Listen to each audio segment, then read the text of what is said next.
Kay Mito, oh, inakyat nila yung isang puno. Hinog na?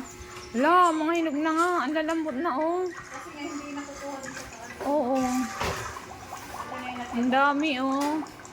Tapos meron pa kami dito. Chico. Ang lalaki din ng Chico, oh. Parang santol. Mami, ngayon lang ako makakita ng Chico. Ngayon ka lang makakita. Alam mo. Ngayon alam mo na, ano. Loko. Kung nasa probinsya talaga, libre ang mga prutas, eh.